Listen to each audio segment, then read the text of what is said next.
Good afternoon and welcome to today's Voice of Faith, and thank you for joining me today.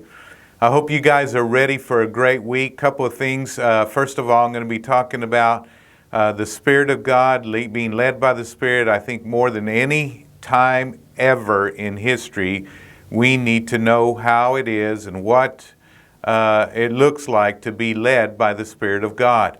And so we'll be talking about that this week. But before we go there, I want to remind you that this first Wednesday is our first Wednesday service. Once a month, we come together and just have a time of worship, a time of communion, time in the Word, time of fellowship. It's always a blessed time for those that are able to make it.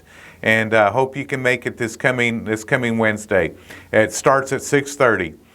Today I'm going to take you, and matter of fact, we're going to spend all our time in 1 Corinthians, and we're going to look at 1 Corinthians chapter 2, verse 9 and 10 today.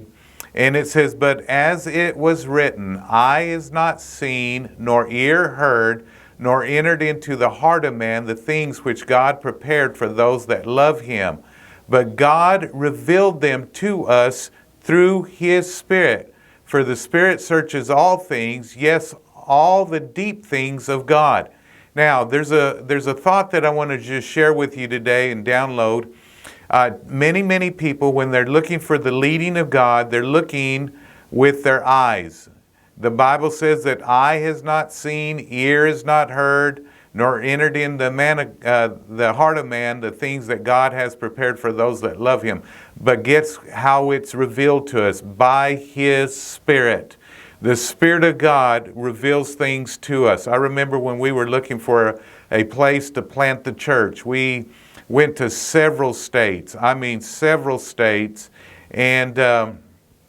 And we'd get there, and there would be a lot of things that we would like, and we would see, and it would be like, wow, this would be an awesome place to plant a church, and an awesome place to live, and that type of thing. And many times we'd go to those different cities. I remember we went to Colorado Springs, and when we come back home to Tulsa, we would see Colorado Springs license plates, and we would see things about Colorado Springs here and there and everywhere. But inside, we knew that Colorado Springs wasn't the place.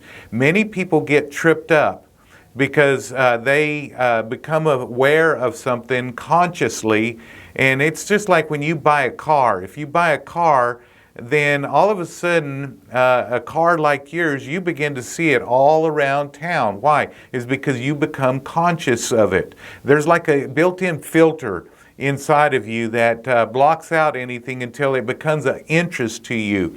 And so many times people start and go down the path of that may be of an interest to them, maybe that's appealing to them, and they don't look inside for the Spirit of God witnessing in their spirits what it is that He has for them.